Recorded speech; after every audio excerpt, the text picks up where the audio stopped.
Good evening, everyone. We're going to call this meeting to order. Mr. Zensky, can I have a roll call for quorum, please? Here. Here. Here. Thank you, Carol. I ask that we please rise for the Pledge of Allegiance. To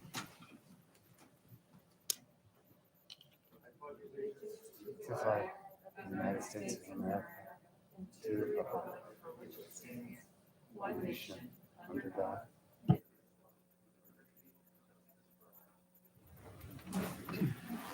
Thank you. Welcome, everyone. It's nice to see, it looks like our entire administration staff, our teachers, and our valued educators. Thank you for coming out tonight. I know it's an important night. We get to get a very important presentation opening of schools. So that being said, we're going to move right on to agenda item 2, which is the update on the fall opening of 2021. So Dr. Solon, you want to take Absolutely. over the presentation? Sure. Thank you very much, Mr. Perugini. We're going to step down front for the presentation that we have this evening. So I invite the board to come down so we can lower the screens and get started. Thank you.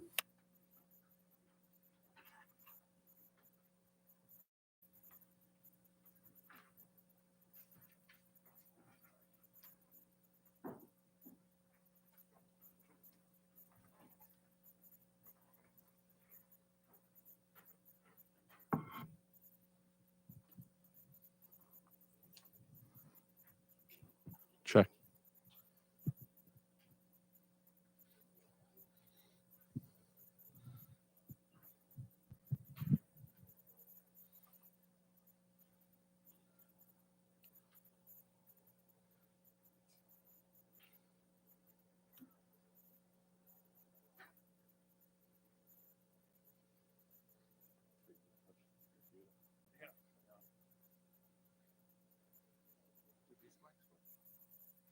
I think we're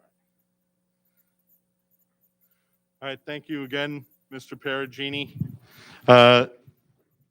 The opening of schools this year was obviously unlike any experience we've had, in the sense that this year, for the first time in 18 months or so, we had all of our students coming back for in-person learning. It was incredibly exciting, and you're going to see that in some of the pictures as we flip through. We have an overview, actually, to kick things off from Mr. Massiana to take us through the summer before we get into our opening of schools. So I'll introduce our Chief Operating Officer, Mr. Vin Massiana. Thank you, Dr. Solon. Good evening, everyone. I will be presenting from here. It's good to have a nice audience, and I know many of you were at convocation, so some of this may seem a little bit familiar. You could still laugh at a couple of the slides if you like. That would be fun. So the presentation that I'm making this evening is really an overview of the work that was done over the summer, and I just wanted to start with an introduction. I know those of you that work in the school district are aware school district operations is a team of over 100 employees that work in the areas that you see there: technology, facilities, human resources, fiscal services, nutrition, transportation, benefits, budget, payroll. And so what you see there is just the name of the leadership team, but we have a lot of very, very, very dedicated employees that work in the background to make the school district work. And especially, I always like to emphasize that what we do in school district operations is there really to support the important work, and that is to educate the children of the school district here in Cheshire. So I'm lucky enough to be the spokesperson for the group, but the group does all the hard work each and every day, not just over the summer. So most of my presentation tonight is in the form of pictures that I took over the summer. And as I was going through, I did see this particular picture that I took back on August 5th. We were having trouble in our central office. And so you see, if you can read it, it says trouble in system. That's pretty much where school district operations thrives. We work through the chaos. Obviously, we do a lot of planning and project work, but things like snow and windstorms, water main breaks, bus delays, technology issues, funding requests and issues, distributing PPE to our staff, which is something that was new to us last year, and even dealing with mold outbreaks. Those are the things that we deal with, on a week-to-week basis. So that's what we do in school district operations. As far as the summer is concerned, we operate on a slightly different calendar. Our summer begins the day after graduation. So this is a picture of our superintendent, Dr. Solon, with one of our graduates. That was on June 16th. So on June 17th, we started in earnest on our summer projects. I'm not going to bore you with all the details, but we do a lot of routine summer maintenance, things like painting, cleaning the schools, inspecting playgrounds, fire sprinklers, our emergency lighting. Those are all the things that we do each and every summer. Obviously, an important part of what we need to do to have not only safe schools, but also clean and healthy schools. And then this is a list. Again, I'm not going to walk through the details, but this is a list of some, not all, of the projects that we did by school that essentially were funded through our operating budget. And you'll see that we did everything from repairing front steps at the Humiston building to making improvements at the high school. We had installed windows right here when the addition on the high school was added in 2000. We had about 80 windows that over time the openers failed. So we got those fixed this summer. This way those windows can be opened to allow better ventilation, which is certainly important in the school at all times, but especially so in a pandemic where that air circulation is very, very critical to good ventilation. Again, these are more projects by school. And then the other type of project that we did this summer, like we do every summer, larger projects are funded differently through the capital budget. So you could see, and I'm going to show you pictures of some of these, we completed quite a few major projects. This one was the ADA compliance to upgrade all the doors and the entrances in the classrooms at Cheshire High School. There were well over 100 doors and doorways impacted. That was a project that we'd been working on to get approval to develop the plan for many years. So, the check mark here indicates the project's fully completed. You'll see that there's 3 projects that aren't yet complete. There were 4 schools that we are improving the security entrance, building in-person traps. That work is almost complete. It will be completed. There are some delays due to materials delivery having to do with the pandemic. So we expect that project to be completed at the end of September. And then boiler replacements at Doolittle High and Highland are well underway. Those will also be completed probably towards the end of September, certainly in time for heating season. So to give you kind of a more interesting explanation of what we did. So this is Dodd, Doolittle, Cheshire High School, and that's Highland. This was midsummer, around mid-July, and you could see that all the entrances were taken apart and boarded up. You'll see here, this is Principal Scott Jeffrey. Okay, again, this is July 15th. You really can't see, unfortunately, but typical of a school principal, when it's mid-July and you've got construction going on, they start to get very nervous. Like, how are you going to get this school back together? And so fast forward to the start of school, which was a couple of days ago, you could see Dodd's entrance is complete, Doolittle's is complete, Cheshire High School is complete, and there's Highland, and there's Mr. Jeffrey in like the same spot. I promise you he wasn't there the entire period waiting for us to get done, but it did get done. So that was, really key improvement. That project we had funding for. We had a delay of a year because we couldn't get good bids last summer, so it's getting done this summer. This is a picture of some of the improvements, the ADA improvements at Cheshire High School. What we had to do was make the doors compliant, so we had to extend the door frames, which meant we had to cut into brick in a lot of these cases. The doors were upgraded also with security locks so that teachers from the inside can see if the door is locked. It's a push button instead of a key requirement now. So as part of the ADA upgrades, we also improved security in those rooms. And then this is a picture of the computer lab at Doolittle under construction. This year, Doolittle has 2 kindergarten classes that were at Darcy in previous years. So those kindergarten students, we had to essentially take some first grade classrooms, make them kindergarten, and that has a domino effect throughout the whole school. So we had to wind up taking this old computer lab space and we made 2 offices for the school counselors so that they can work with their students. So again, important upgrade. This is another project, Doolittle. This was under construction. This was as tile was going up, and that is the completed boys' room at Doolittle over on the back end of the school. So we upgraded boys, girls' bathroom, as well as a faculty bathroom. Pictures don't do it justice necessarily, but it looks great. This is some of the work. These are 3 new boilers that are going in at Doolittle. We increased the redundancy. There were 2 boilers. Now there's a 3-boiler system. And this is at Highland. The pads were prepped, and those boilers are in partial completion already. We also did some network upgrades. These are just pictures of a couple of boxes of Aruba switches. Again, we're very reliant on our internal network, our Wi-Fi network.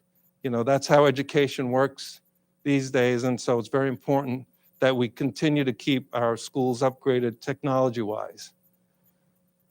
And then there are some things that we do that I call them invisible because this is a couple of ceilings in the auditorium area of Cheshire High School that the ceilings really needed to be replaced, but as part of that project, we go up into the ceilings, we take out any wiring that's no longer used, we found some ventilation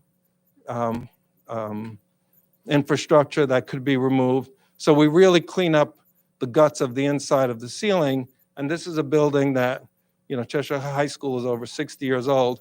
So you do get a lot of accumulation of items that you no longer need or no longer need. So they get pulled out. So this is what it looks like now. It certainly looks better when you walk in. You may not know if we didn't do the work why it looks better, but it's brighter, it's cleaner. But what I'm saying is importantly, everything above the ceiling, infrastructure-wise, is in better shape as well. This is another invisible improvement. This section of floor, this is in what I call one of the 2 Norton permanent portables. This is where the art teacher does her work. This section of floor was kind of bouncy.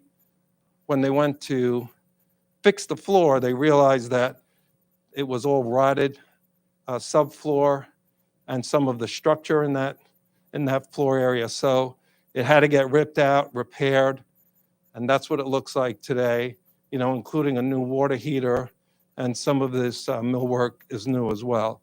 And I happened to be in the classroom when the teacher returned that day, and, you know, she knew it looked better, but had no idea that we had to really demolish that subfloor to get it back into condition. So I was jumping on that section of floor to prove to her that it was fixed, and I didn't fall through, which is good. And then this is a picture of the Doolittle parking lot, looking out towards the entrance into the parking lot. Front entrance of the school is here, just to orient you if you're familiar with Doolittle. And you could see, other than a patch of asphalt, it looks pretty normal. And so what lies beneath is the question. And so what lies beneath was one of our toughest projects, you know, this summer. So this is a 6,000-gallon underground oil storage tank. The one that was in the ground had to be removed because it was at the end of its 30-year life. So this one that's going in has a 40-year life.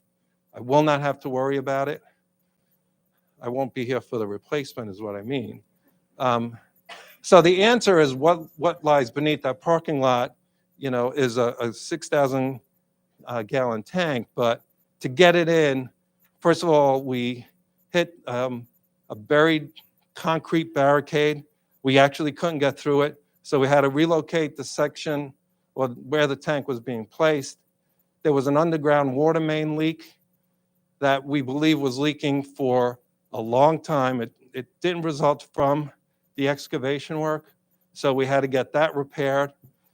Then at the back end of the school leading into the cafeteria, there was a buried loading dock, which nobody knew, at least nobody that's currently working in the schools ever knew that there was a loading dock at one time at Doolittle. And then for good measure, a main electrical feed got severed because it wasn't buried at the required depth. It was down only about 15 inches. So the good news is the work got done. So that's what it looked like in the ground. And that's actually what it looks like today. So that oil tank is now in the ground, and you can see the grass is already growing in that area. And the reason I brought this picture up again is because while that was a difficult project, Board of Ed meeting, which I gave an update on August 12th, what I said to the board is that there was no construction project that will prevent schools from opening. And so that's true. What happened though, because we did have one school that couldn't open, and that's Doolittle. I'm sure that most of you know that. We had to delay the start of Doolittle. This is Dr. Solon. This is a section of Chromebooks that was stored in the library. There was mold discovered on top of some of the Chromebooks that are, stacked here and in the carts. And in exploring it further, when it was discovered, we found that there was mold in other parts of the school. And again, this picture is not great, but this little white edge that you see here, this is a student desk. If you lift up the desk and look at the edge, there is some white mold. And so there was enough that we felt we could not get it cleaned up in time to get school open. We discovered it the day before school was scheduled on August 30th at about 2 p.m. So we were able to hire ServPro, which specializes in mold remediation. This is just a couple of pictures. This is a dehumidifier that they had in the library, but they had them scattered throughout the school. This is a commercial HEPA air filter. And so ServPro came with a very large crew over 2 days, was able to wipe down all the surfaces that needed to be wiped down, throughout the school, including all the books in the library as an example. So it was a very extensive amount of work that had to get done, and it did get done in time so that school was able to open today. So what they do is they wipe things down, they dehumidify, taking the moisture out of the building, and then they run these HEPA filters to pull the mold spores out of the air. And then the last step that they do is they disinfect the floors. So, the kids were in today. We had no reports, of any issues. Mold is naturally occurring. It does happen from time to time. The two things you have to do when you have mold is eliminate the water source. In this case, it wasn't a roof leak. It wasn't a perpetual water issue. It was just very high humidity in a closed up building that doesn't have, any kind of forced air movement really. So the eliminating the water was not difficult because it was a humidity issue. And then you clean the surfaces, and that's what was done. So school did start today. That is a picture of the students in the school. And again, I think they had a good day overall. Last couple of things that I wanted to mention as part of the summer, we did, unfortunately, because this Delta variant is still, spreading throughout not only Connecticut and the United States, but across the globe. So we're back to providing all the PPE, disinfecting supplies. This is a box of MERV filters, MERV 13, so that we try and pull out as many particles out of the air as possible across the schools. So we're doing all the things that we were hoping we wouldn't have to do, is because everyone knows as we got through May and June, we were looking pretty good, but then the Delta variant changed all that. So we have everything we need, and that was part of what we did leading into the summer. This I wanted to show you just to remind the board members that student meals are free in 21-22, so that's this whole school year.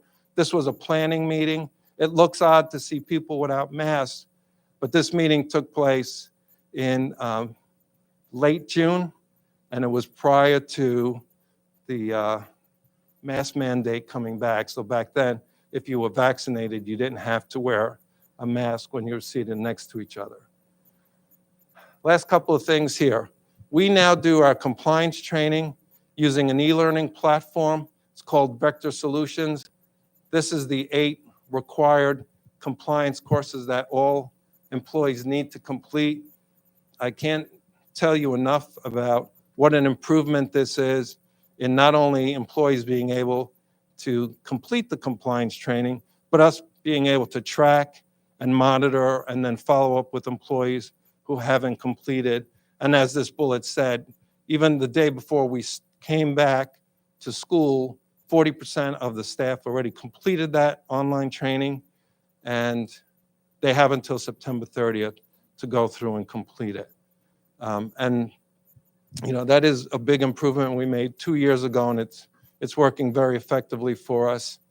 And then this school year, 21-22, we also added additional personal development opportunities for all staff, and in particular, our non-teaching staff. So our secretaries, our building maintainers, our food service staff, and you could see here some of the titles. We're looking to improve communication skills, conflict resolution, interpersonal skills, leadership skills, all available. Most of this is done either online or in a video presentation or on a webinar.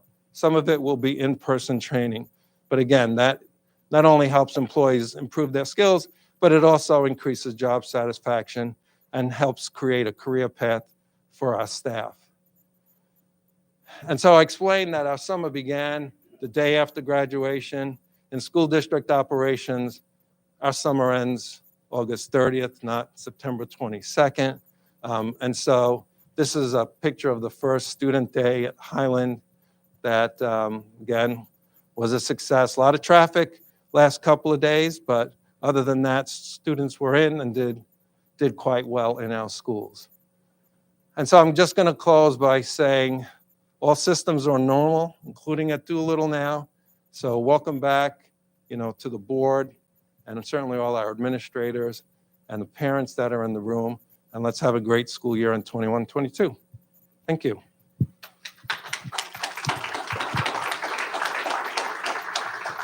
Thank you, Vin. I'll add, Vin talked about invisible improvements. Everything that his team does touches our school system. It is a critical component of making sure that we have a successful experience for our students, our families, and our staff. So, thank you very much again, Vin, for you and your team and everything you did this summer to make sure that we were ready to go. Tim, you have a question? Sure. Go ahead. Two things. First of all, the boilers you were talking about at Doolittle. So there's the heating seasonal kickoff. Are they going to be done by then? Was it like September 30th? So they're on track. Yeah, the kickoff, there's actually a firm date. I forget if it's the 12th or 15th, Okay. but they'll be ready in advance of that. And we have a contingency if there is an issue, but at this point, we don't envision one. Sure. I mean, most everything else is done before school opens, but the heating system doesn't. Right. And the other thing, you had mentioned like a new type of door lock without a key. I'm just wondering sort of how that works, like each side of the door. Like I'm wondering, kids or parents might be curious. I'm curious. Yeah, so the question about the door lock working, and those are locks that we installed for ADA compliance at Cheshire High School. You want to take it? Yeah. So the lock set that we installed has a lock on the outer side of the door. But if you're inside the classroom, it now has these new door locks have a red push button. When you push that button in, it sets the deadbolt, and it has a red indicator. So the teacher can very quickly see by looking that the door is locked because they see that red indicator. Across the district and at the high school, not all the old locks work that way. And in some cases, to lock the door, you physically had to open the door and lock it from the outside and then close the door. And so, this gives you greater access to the door lock and excellent visibility if you need it. If there's a lockdown called, the teacher can quickly see the status of the door. But yeah, there is a key on the outside, none required on the inside on those locks. So it's certainly something we'd like to do all across the district. So I want to take you back a week ago today. Last Thursday is when we kick off the school year for our instructional team. Our staff comes back every year. We kick that off with something we call convocation. And we have a really firm belief that school should be fun for our students. It should be fun for our staff. And so we make that first day of school, a day that many teachers across Connecticut or America kind of dread. We try and make it really fun and engaging. And, thanks to a lot of folks that are good sports and our kids and a lot of cooperation, I think we always accomplish that goal and have a lot of fun. So these are a couple of pictures of convocation on day one. What you see up on the left there is our CHS cheerleading squad, led by Marlene Solano. And I'm on the far right there on our staff is on the right. Here I am dressed as Zac Efron. That ram right there is Scott Jeffrey and Kristen Pells, and John Parasino served as referees. We had the CHS Ram band playing outside. It was a really good time. The gentleman here you see is a man named Peter Roby. He's the acting athletic director at Dartmouth University or Dartmouth College.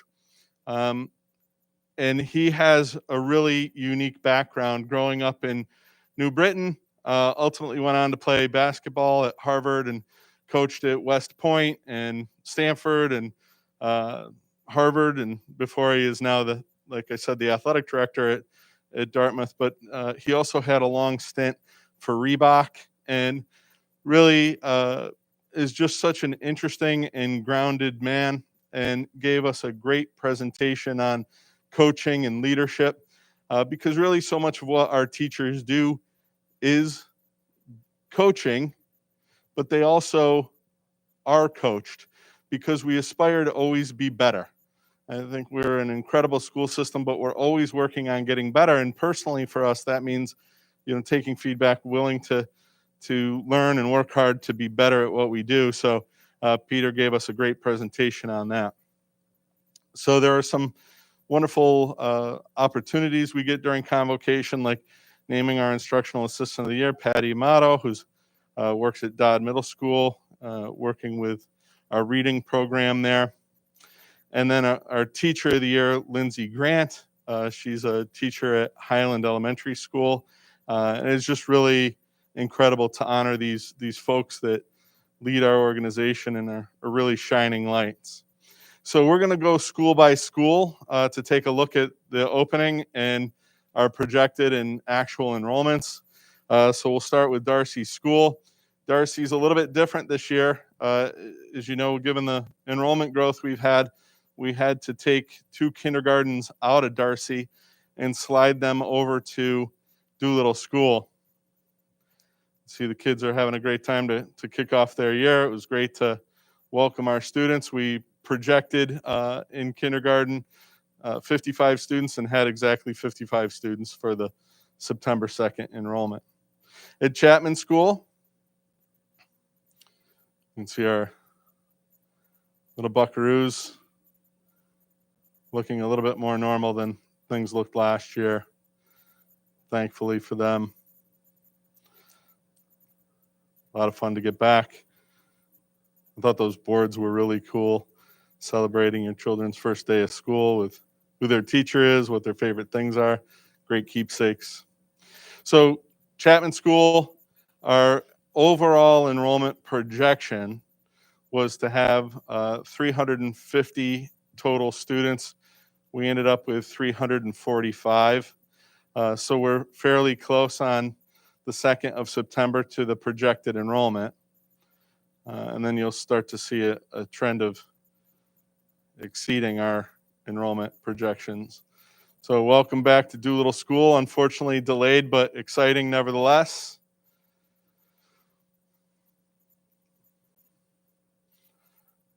The real thrill of my day today was going to Doolittle School.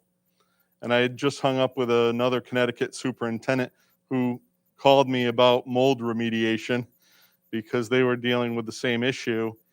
And I walked up the driveway here to watch kids playing kickball.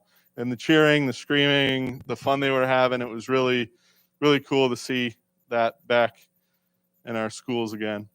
So Doolittle, there you can see it at the bottom. We had a total projection of 458 students. Now we have 488 students. So that's, pretty far in excess of what we anticipated. But like, I've said before, our enrollment is growing and we're seeing that become more typical that we're out enrolling our projections. Highland Elementary, they did a really cool thing with the chalk on the entryway, welcoming kids, taking picture.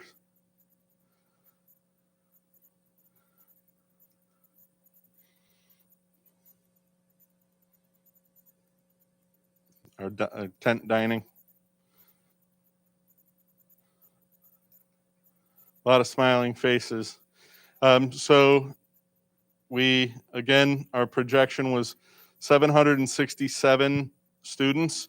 We enrolled, at this point, 780 students at Highland Elementary School. Norton?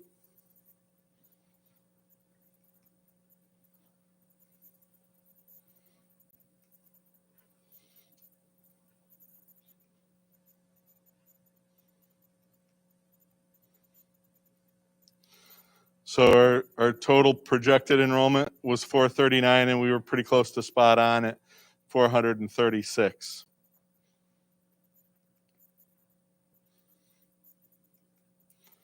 At the middle school, they rolled out the literal red carpet.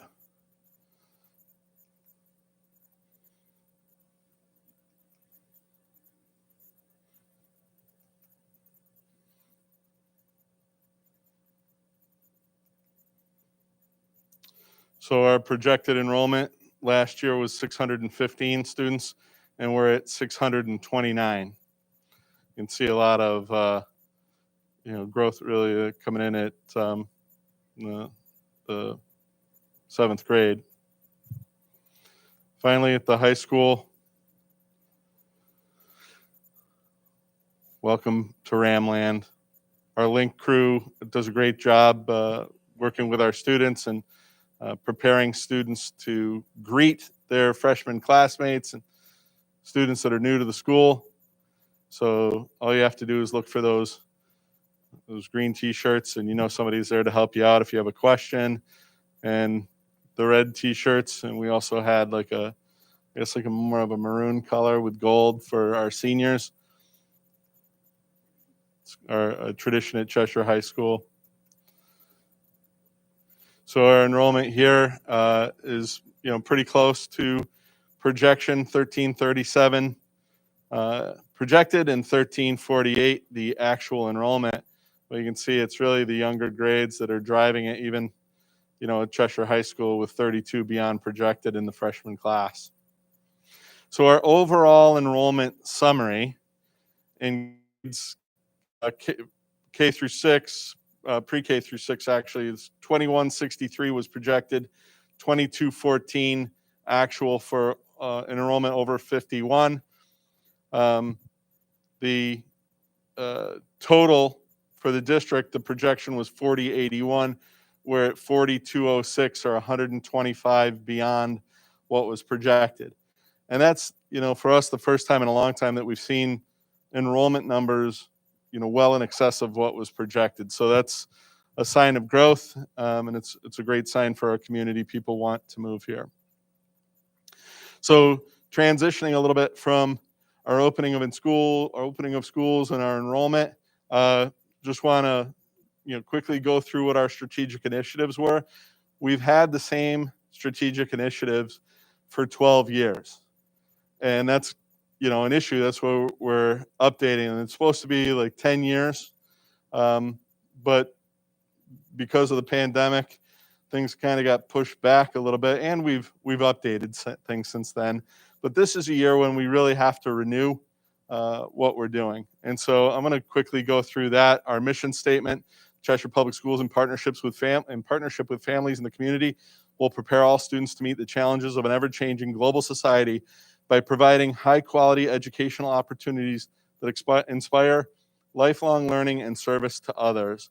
So in 2011, we created these strategic initiatives designed to be applied through 2021. Really, 5-6 years ago, a lot of these initiatives were fulfilled, and we reviewed them with our Cheshire Strategic Planning Committee back in 2016-17. And ultimately, we sharpened the focus to what you know today: complex thinking and social emotional learning. Now, I'm not going to read you each slide, but we identified key initiatives in the areas of curriculum. We identified some instructional strategies that we wanted to improve a decade ago, how student work should look, how we want to assess and evaluate students, what technology should look like in our schools. And think about that, that was 10 years ago. To project technology a decade ago, I don't think we would have predicted what we see today. And then finally, personalized learning was added a few years after 2011 for a total of 16 goals. Now, the issue is nobody could remember any of the 16 goals. It was just a little bit overwhelming. On top of that, we had our Cheshire Performance Standards, which we had adopted about mid-20, it was about 2006, 2005. And we've evolved in 2019. So for those of you that have seen our corner of complex thinking and social emotional learning before, we've updated, courtesy of Mr. Woods, our logo here. This is really the pictorial version of what we aspire to be in our school system. We want to really support all of our students to be complex thinkers and have that capacity, as well as strong social emotional learners. So what does social emotional learning look like? If we consciously focus on social emotional development of our students, then school practices will demonstrate a clear focus on social emotional growth, and students will demonstrate these key skills: self-awareness, self-management skills, cultural awareness, relationship skills, and responsible decision-making. Now, this is a goal that we adopted 5 years ago. So what are we doing in 21-22? We're building the capacity of our staff, supporting teachers with SEL coaching, really focusing on responsive classroom and restorative practices, the Ruler program, which you may have heard of from Yale, recognizing your emotions, understanding them, labeling, expressing, and regulating your emotions. And so these are things that aren't new, but given what we've been through over the last 18 months, we wanted to focus on doing what we do well and continuing that trend rather than trying to go after chase something new. From the component of complex thinking, if we engage in strategic systemic alignment of curriculum, assessment, instruction, professional development, and resources around complex thinking, then classroom instructional practices will demonstrate a clear focus on complex thinking, and student work will demonstrate complex reasoning, inquiry, problem-solving skills, and the exploration of ideas. So, some of the strategies that we're looking at here, we want our students engaged in meaningful application, explanation and inquiry, connections-proof reasoning, finding solutions to problems. We're doing these things through learning walks. A few years ago, pre-COVID, we would take teachers around to observe other teachers in practice. How well, where are these things happening in the classroom? And then how do I improve my practice to ensure that these things are embedded in? And when we talk about, our test results, and we did this an awful lot K through 8, we're focused on making sure kids are complex thinkers and they can be successful on whatever they apply themselves to, whether they be, a project in class or an assessment. They're just sharp people. And we're using learning walks again this upcoming year, and we're focused on something called acceleration. So students may have missed things from being, out at the end of spring of 20 or the tumultuous last year. We're not going to go back and reteach everything. Our kids are perpetually behind that way. We teach them what they need to know right now and fill the gaps from old stuff so that it's connected to what they're learning now. And you have to pare down the curriculum and really focus on what's important. And that's really helped us as well to be successful through the pandemic. So some of the dividends of our work. The 5th best overall SBAC performance in Connecticut for K through 12 districts. That probably sounds familiar because we had the 5th best Connecticut performance pre-pandemic, and we still have the 5th best performance. I'm going to kind of get into some of those details. Now that's 6th grade levels worth of kids, 3rd through 8th grade. Norton has been named one of the top elementary schools in America. That's just incredible, right? Highland was recognized as a Special Olympics Unified Champion School, an ESPN Honor Roll member. I believe the first elementary school to be given such an honor. Numerous other awards and recognitions. The Commissioner of Education, the Governor, others, CABE, have recognized the work that we've done to keep our kids in school and keep them successful.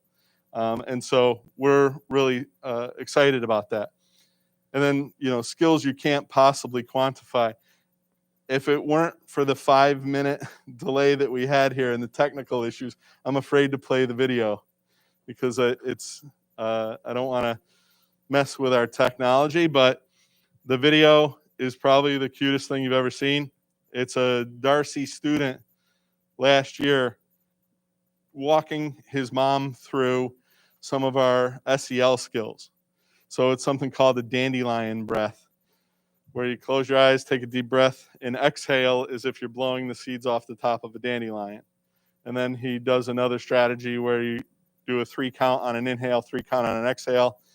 And he, is sharing this with his mom and talks about how his teacher helped teach him these things. That goes back to the ruler program. And, I'll talk in a moment about why that's so important that our kids have those SEL skills and they're connected to our academic success as well. So you have to pardon me, the state just released all the student achievement data yesterday. So we are still going through stuff, but as of right now, it looks like at the high school level, we had 73% of our students reach the achievement benchmark in ELA and 59% in math. In science, we had 57%. Rankings wise, that's 15th, 17th, and 14th in Durg B. Now, those are areas that represent our performance. It's kind of where the ranking was a couple of years ago, 3 years ago. Last year, we had improved a little bit pre-pandemic. There are things that we want to focus on to improve that. We do have a new math department chair this year who's already kind of started running, and we also have added more instructional supports in math and writing. So we're there to provide those supports and coaching, kind of like that acceleration piece that I was telling you for students of all grade levels at CHS. In grades 3 through, by the way, that's only 11th grade for all 3 of those. in grades 3 through 8 combined, our ELA percentage of students that were at the goal or higher was 77.2%. And that's second in DERG B. And it was fifth out of the DERG A and B combined. So DERG A is basically Fairfield County, Ridgefield, Darien, Westport, New Canaan, Wilton, Weston, those districts. There are 8 districts there, and there are about 18 K-12 districts in DERG B. Out of that group, we finished 5th in the state. Now, the reason there's an asterisk next to that is that last year's test administration was a little funky because of the pandemic. The vast majority of students participated in person in the building, with some students participating remotely. And so the students who participated remotely weren't included into the counts across the state. They were small, and it was so small that they didn't often register. The state won't report a group less than 20 students. So it really doesn't change the rankings necessarily, but I do want to put that caveat out there. And definitely, you know, all schools across Connecticut were in different places with respect to how much in-person learning they did. Obviously, nobody had more than Cheshire. We were full day every day in K through 8. Math, smarter, balanced achievement. You see here, after the year that was the pandemic last year and the 3 months that we were out of school the year prior, we still had 68% of the kids meet the benchmark. Pre-pandemic, you know, right before our, you know, the pandemic, couple of years before, we were at 68%. So our achievement is still really exceptional. We were second in the DERG there as well. When you combine overall math and English achievement, we were number 1 in DERG B. So our students are still performing at exceptionally high levels compared to their peers across Connecticut. And if you're performing at the top of the pack in Connecticut, you know, by looking at the data, we're performing at the top of the pack nationally. So this shows you 2019. These were the rankings in 2019. The early review of our data, the top 5 are still the same: New Canaan, Darien, Westport, Ridgefield, and Cheshire. We're in pretty outstanding company there. These folks, I'll just tell you, they spend quite a bit more per student than we do. And we, actually, by the way, so do these people. And we outperform them. So there's a lot to be proud of there. I think it's because we're focused on complex thinking, social emotional learning, and we have an incredibly dedicated staff and families that are incredibly supportive of the schools and their students. So success for all learners, I think this is equally critical for us. Pre-pandemic, our special education students that were identified with special ed services performed 5th in Connecticut. I can't tell you, unfortunately, I don't have the data yet on where we are in Connecticut, but we're 3rd in the DERG amongst, you know, really high-performing communities. So our special education students are performing at very high levels too. So that's something that we're definitely very proud of. So I talked a little bit about why that social emotional learning, the dandelion breath, all that's important. We live in a VUCA world. That's a phrase coined by the US military. It represents volatility, uncertainty, complexity, and ambiguity. Things are constantly changing. I talked about technology being different 10 years ago. Everything changes at a lightning pace. And I loved when Canadian Prime Minister Justin Trudeau said, "The pace of change has never been this fast, yet it will never be this slow again." So we're preparing kids that are kindergartners in the class of 2033 or, you know, whatever it is, to be ready for 2033 and what the world's going to look like then. And that's, you know, kind of mind-blowing. So we're teaching them the skills to be complex thinkers and how to be really self-aware in terms of, you know, their emotional states and being able to manage so that they can be successful, not just in the Cheshire Public Schools, but life after Cheshire. So what are we doing as a school system moving forward? What should things look like as we move on? I've asked the Board of Education to review our documents called the Vision of the Graduate. I'll be working with community stakeholders, parent groups, business groups, the teaching staff, the students, to take a look at that and see what sort of adjustments are needed. But also, part of the early board feedback was around what sort of benchmarks are we looking for. So those will be things that we'll incorporate. This spring, I will propose to the board, after a thorough community review, a 3-year plan to continue toward our goals. 10-year plans in the VUCA world get outdated really quick. So we're focused on a 3-year plan.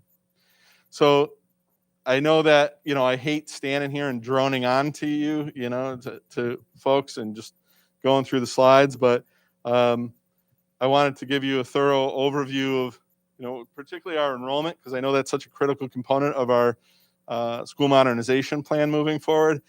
And indeed, as beyond actually what was projected, we're growing. And then, of course, the Board of Education agenda item why we're here tonight is the affirmation of our goals. So these would be our goals for the 21-22 school year. And then, like I said, in the spring, we hope to adopt new goals that can last us 3 years and help propel our school system to continue to move forward. So at this point, I'll take any questions from the board. Yeah, Tim. Yeah, with respect to the change in the student population, you went up from 4,100 to 4,200, 125 students. Yep. Any common trends that drove it? Elementary schools. Our elementary, we saw a lot of the growth at the elementary level.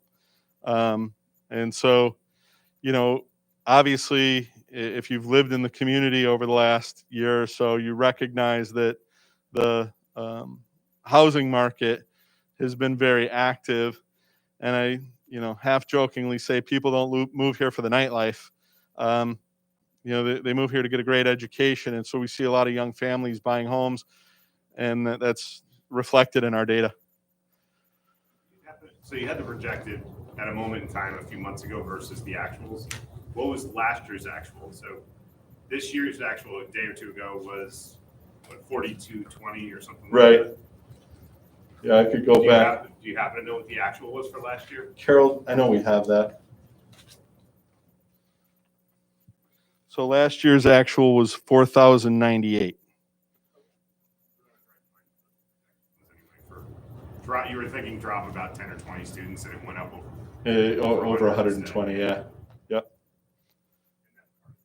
That really speaks to the school modernization and part of why we're looking at that right now and working on it. Right. What's not necessarily factored into that, Tim, and just to follow through on your point, is that the birth rates from a few years ago crossed over 300 births in town for the first time in a long time. It had been hovering in the mid 2s. Birth rates crossed 300 several years ago, 3-4 years ago. And those are students that are going to start enrolling into our school system in the next couple of years, which will push things up. In Cheshire, the rate of enrollment is more than 1 student per birth, if that makes sense. So if we have 300 students born in a given year, because people move into the community, we have more than 1 student born per every, or more than 1 student enrolled per every student. So the students who are born here stay here, and more move in is the data interpretation of that, and that's what SLR, formerly Milone and McBroom and NESDEC, they look at those things, and so that's why we're projecting issues with the size of our elementary schools. Any other board members with any questions, comments? Tony? That was Tom Doolittle. So disappointing we had the mold issues, but I really appreciate the quick turnaround. I know a lot of little families were disappointed, but I think we remediated that in 2 days. Kudos to the team, and I think the Surf Folk came around really quick. So I know the mold was found initially in the library where Chromebooks were. And I know there's really no air circulation in that building unless the heater's running. Well, even that's boiler, right? So it's Right. forced air. So assuming next year we have another hot, humid, muggy summer, what can we do to prevent that from happening? Well, air circulation is a significant component to, inhibiting mold growth. Obviously, there's a couple of things we could do. Air circulation with windows open and fans running, and dehumidification are the two strategies that would, certainly this is more Vin's neighborhood than mine, but we've had a lot of conversations about this over the last 48 hours. So, anything you want to add there? I would add a couple of things. I would just, say that there should be some context around what happened at Doolittle, because when you have some small amount of mold, it's just taken care of internally, either by our staff or by performance. So since I've been here, which is almost 12 years, we've had 3 mold remediation issues. One has to do with the Cheshire High School. We had a lot of water that was sitting in the underground utility tunnels, and there was some insulation that was paper-based, and so the paper, the hot air, and the humidity, because there was standing water, led to mold. You wouldn't have known it, except that teachers and staff that were allergic to mold started reporting symptoms. We have a process through the school nurse. That's how we found out there was an issue. We went exploring, found the issue, resolved it. It took us a couple of years and quite a significant investment to fix that problem. So that was a standing water issue. That was about 2011. In 2018, similar issue at the high school, but it was different. It was air conditioning that was short cycling over the summer. And when we came back around this time of year, there was mold in the library. Now you would say, well, it's air conditioned. Why did you have mold? Well, I'm not a technical expert, but because there was nobody in the library the whole summer, the air conditioner was running in short cycles, but not enough to dehumidify the air. And so we had, a mold growth that had to be remediated. It was the same crew actually from Surf Pro who did a really good job in 2018 that did this one. And then we had this one at Doolittle. Slightly different set of circumstances in this one, in that it was just very humid period of time. Doolittle does have a high water table, we believe. And so it was an extraordinarily humid period of time. We don't think the mold was there for very long at all, because the Chromebooks that it was discovered on had just been cleaned and put into the carts, within the 2 weeks before they were about to be distributed. So yes, it happened. We dealt with it. If we had a long-term solution, the real long-term solution would be to add proper ventilation in that school, which would include air conditioning and dehumidification within the air conditioning. One of the solutions we had for the 2018 library issue was not change out the air conditioning, but we literally added dehumidification, heat, so that as that air conditioning unit is running when there's no occupancy, it does dehumidify the space. So, my point is you need some context. This is not a recurring issue of this magnitude. It was large enough that we needed to close the school for 2 days.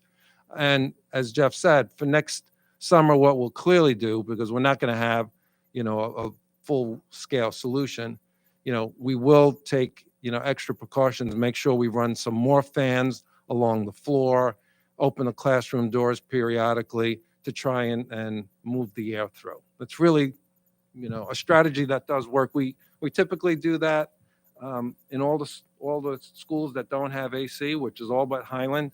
So this year it just was a combination of factors and a large outbreak.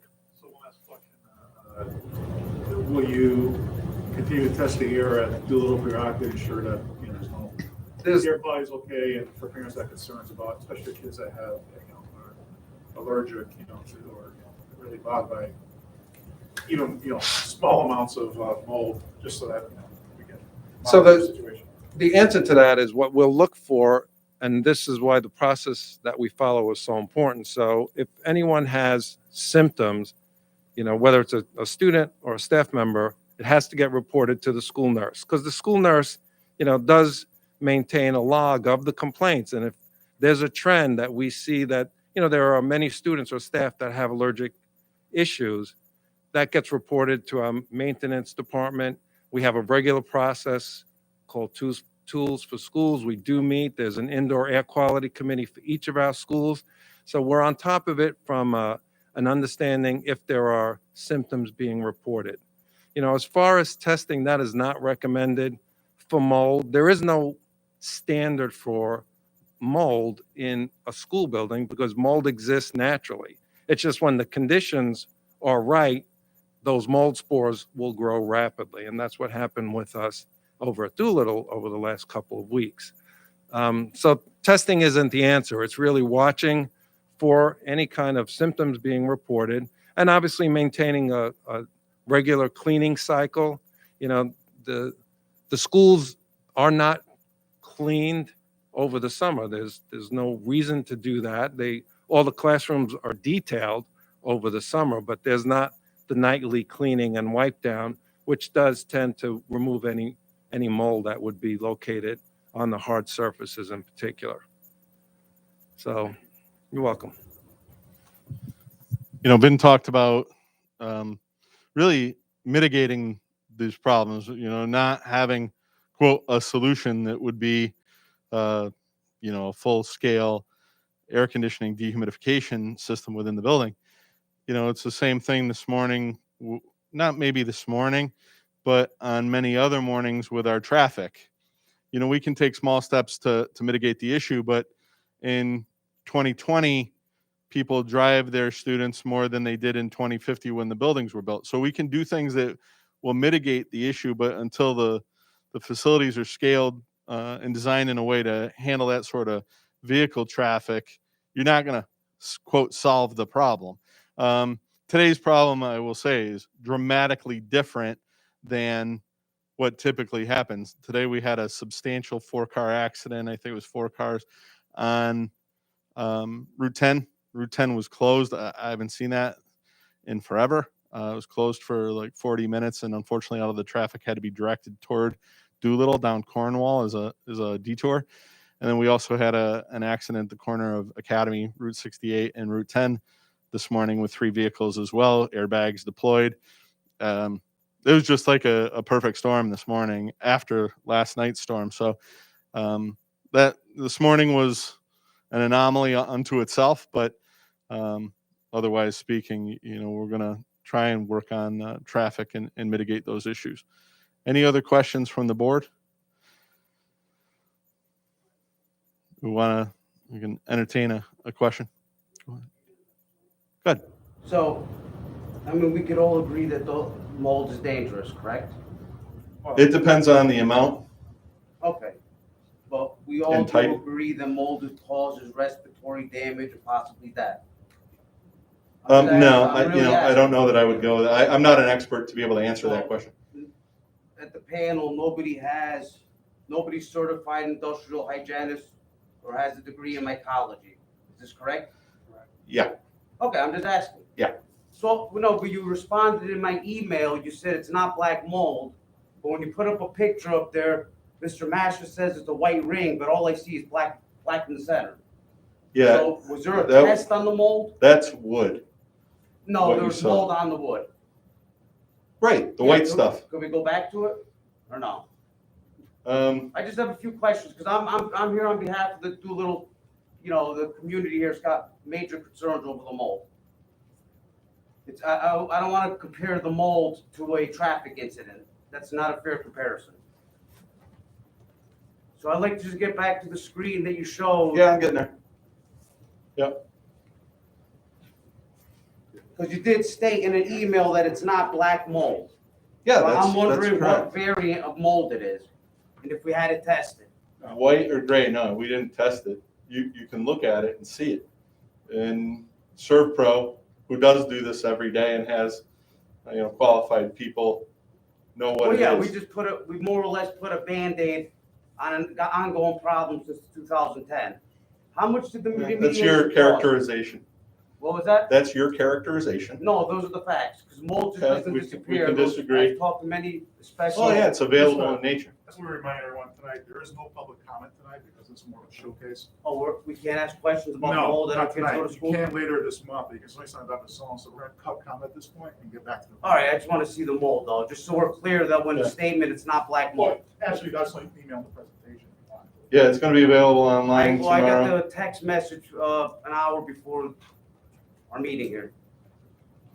It's going to be available on our website tomorrow. Okay, so that, can we zoom up on that, Mr. Masha, is that possible? No, this That's is as high as it goes? yeah. Are you talking about those things? I'm talking about the two white spots there, one's white, This and black this? center, yes. Those are holes. That's not mold? No, they're holes in the wood. Okay, No. all right, maybe I didn't see This- it. Where's the here is- mold we're looking at? Well, it's really hard to see. That's the problem. It's this white stuff here. Yeah. And it's a little fuzzy here, so if you So didn't the know, fu- you'd the think it was fuzzy dust. ring you were talking about was not about the mold, when you said a fuzzy ring. That's a hole right here, right? And this is a hole as well. Those are two holes in the Right. wood. Correct. Holes in the wood where kids have just done a hole into the wood. And then this is on the edge Oh, of that's that the hole. mold on the inside, okay. Correct. That right there is a hole. And I understand why you would look I at really that. thought that was two mold spots. I understand why you would look at that and think, gee, what is that? Those are holes. We know, It's white. There It's is called one- white or gray mold. white or gray mold. Yeah. What it's typically Does referred to. Maura Esposito know or no? The health director? She doesn't review this. We have an expert from ServPro come in and evaluate that. So when you say remediate it, how much did the remediation cost? We don't have a final cost on So, that. Dr. But Sullivan, we to will remind- definitely Remind us definitely that there provide is no that. public comment tonight when you move Yeah, on to the so- business meeting, but here's what I suggest just we wrap do. up. I'm pretty sure you're gonna have a follow-up to do a little parents, so if you Yeah. do have a report Certainly. from SoPro, you can share, I'll definitely email them out. Yeah, as soon as we have all the information available, we'll definitely. So we will Do be that. able to. talk Thank you. next So I'm gonna ask the meeting. board to come back Absolutely. to the Well, chair yeah. so we can resume the meeting, please. So if the board could please return to the dais, we'll just adopt the goals. Thank you, guys. Before I do that, though, I just want to take one quick moment. Mr. Perugini, you mentioned, Vin, can you hit the screen there? Thank you. Mr. Perry mentioned at the outset that our administrative team was here. Did I just kill that lamp? Perfect. Our administrative team was here tonight, and there was a point last fall, I swear to God, when my phone would ring and my wife would say, Scott Jeffrey, because when we were going through the COVID thing, with 800, 750 kids in his school, unfortunately, each principal here had a patch where it's like every time the phone would ring, it would be them, unfortunately, during some of those periods. And they stuck through what, contact tracing is not their expertise, although I could argue they've become it. They stuck through that. They worked incredible hours. Last night, Kelly Grillo, my wife's yelling at me because Kelly's texting me at the dinner table at 8 o'clock because she's got questions on these things. The work that they put in, not only to do that stuff, but to get the results that we see here tonight. And it's not just the academic achievement.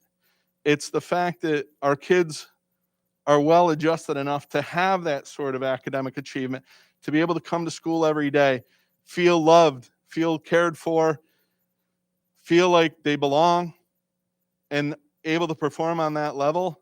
I don't know that I could never say enough thank yous to the folks that are in this audience. I know the time and energy you put into it. And from the bottom of my heart, I just want to express my gratitude in front of my bosses and the community for what you have done for our kids. So thank you very much. I appreciate it.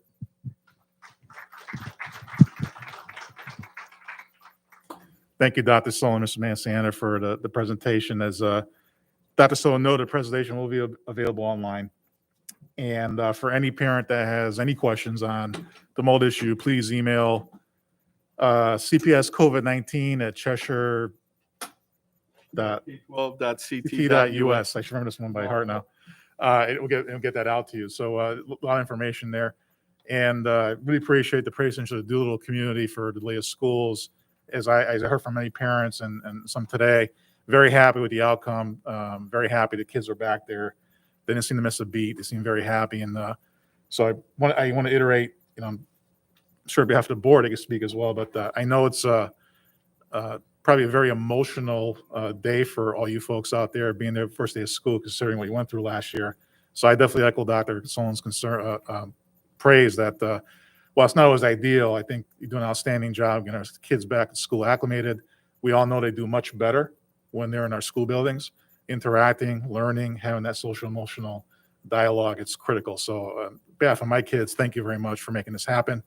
And let Dr. Solon know if things come up during the year, we'll certainly be there to help you work through it. So again, I want to say thank you everyone for getting going, and hopefully the rest of the school year is smooth sailing. Any comments from the board members on the presentation, or seeing as there are none? There is no old business. We have one new business item, which is just the affirmation of the strategic plan. And it is in our Board of Ed packets. It's also printed out for us. We can make a motion and we can discuss a little more. Would someone like to make a motion? Mr. Grippo. Thank you, Mr. Chair. Move that the Cheshire Board of Education reaffirms the Cheshire Public Schools strategic objectives and goals for 2021-2022. Great. Is there a second? Second by Mr. Martelli. Any discussion or any more details you want to share on this, Dr. Solon? I would just say, I think that these goals served their purpose for the time and place that they were in. Obviously, as we've evolved, we've reached a pretty high pinnacle, and we hope that, collectively with the community, we can design new goals that allow us to continue to sustain and even grow beyond where we are today. Thank you. I had a quick question. So these goals, as the strategic plan initiative kicks off throughout this year, that's happening around the context of our strategic plan, correct? So if for some reason, is it likely you might come back by spring and say, hey, we review the goals and we have a slight change to them? And are these pretty much set in stone, or is an opportunity to adjust them based on the work of that committee? Sure. These are definitely not set in stone. I mean, what we have here is a pathway that has been quite successful for us. As I mentioned earlier, we accomplished a lot of those 16 goals that were set forth in 2011 and focused in 2016 on complex thinking and social emotional learning. We talked about some of the dividends we've seen. At that point, we were 35th in Connecticut in our performance, and we've been 5th for 2 consecutive administrations now. So we've seen great academic achievement. But a few years back, 2018, Dr. Gadd, Ms. Solano, Mr. Grippo was very active in some of these meetings. We have other team members who were on the personalized learning task force and designed a vision of the graduate. And those really at that point became more of our focus for our goals. So we want to continue to review that and not only look at, all right, well, are these goals still appropriate for the next 3 years? And if so, what sort of benchmarks will we want to try and hit on that pathway for our success? And just one last question. As far as the Strategic Planning Initiative Committee, if there are parents out there or community stakeholders that want to involve, what's the best way for them to inquire about that? They're going to be invited at various points throughout the year. So as I did with the initial formulation back in 2016, we'll be going to PTO meetings to make sure there's broad parent involvement and opportunity for feedback.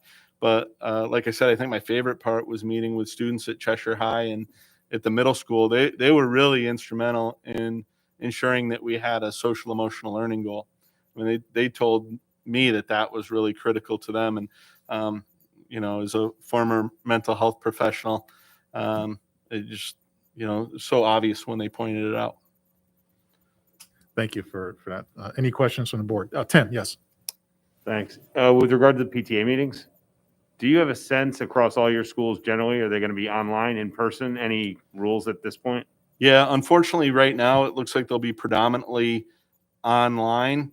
I know that our administrators want to be creative, and maybe if we can get outside for one early in the year or something like that. But until this stuff really subsides, we're just being conservative. I'd hate to lose one of these guys because of a contact for 8 days or something like that. So we're just trying to be a little conservative.